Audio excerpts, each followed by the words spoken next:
new situation for him. And when we analyzed this morning the sequence of actions before that foul, we can find some different elements we can manage differently. So it's a new learning, and I'm sure it will be stronger after that. Yeah, I don't know what you think, Danny. Obviously, he doesn't want to miss any games at all, and he's actually been very strong this season. And I think you mentioned that he just feels like he's come on since last season, so it'll be frustrating for him, won't it? Yeah, I think he's grown physically. He's just turned 19 not long ago, actually, didn't he? So he's just turned 19, playing every minute. Like last season, I do think it caught up with him a little bit. He did look a bit heavy-legged in the latter stages of the season, but naturally he's still growing and he's playing a lot of games. So he's getting used to first-team football. But yeah, he looks bigger, more physical. He's holding off players well this season, and he's still growing as well. So, well, it's interesting. On the back of that red card, Regis Lebris spoke yesterday about the way that he was very pleased with the way that Job reacted. He didn't go over he didn't sort of react towards the referee about he came straight over to the player to check he was okay, because he knew he caught him. He knew that the red card had been shown. He was very calm. And Regis Lebris thought that was commendable. He spoke there in that clip about leading up to the foul.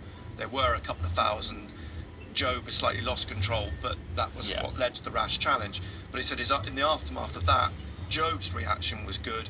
He also commended Dan Neil and Luke O'Nien, because both of them came straight over to the dugout then and said, right, what are we going to do now? What's the formation? Who's playing where? What do we do next?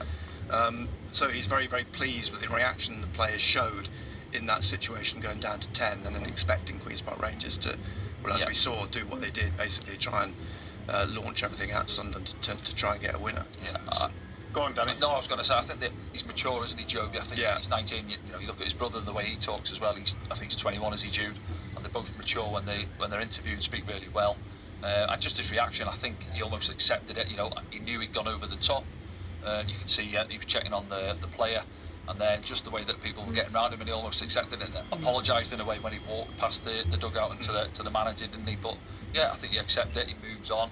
Missed time challenge. Let's put it to bed. And I know people will say he learns from it, but it wasn't. I don't think it was reckless. It was just one of those things. Split second. Yes. It always looks worse when it's slowed down.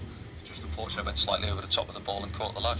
And so this could feasibly be the most challenging part of the season so far for Regis Lebris. I mean, clearly, coming into the club and doing what he's done, he's overcome one challenge. But when the going gets a bit tougher, we'll see what he's made of. You're right, because so far, 13 games, 14 games in the League Cup, his challenges have been not to sort of have to overcome players being suspended and so on. Had a couple of injuries, but had players that could step up to that situation. Now he's facing a situation where you could suddenly lose potentially four players from this core group, when he said himself he's trying to keep this core group consistent. He doesn't like to sort of change things around. And so is this the first time he feels he's faced a new challenge? Yeah,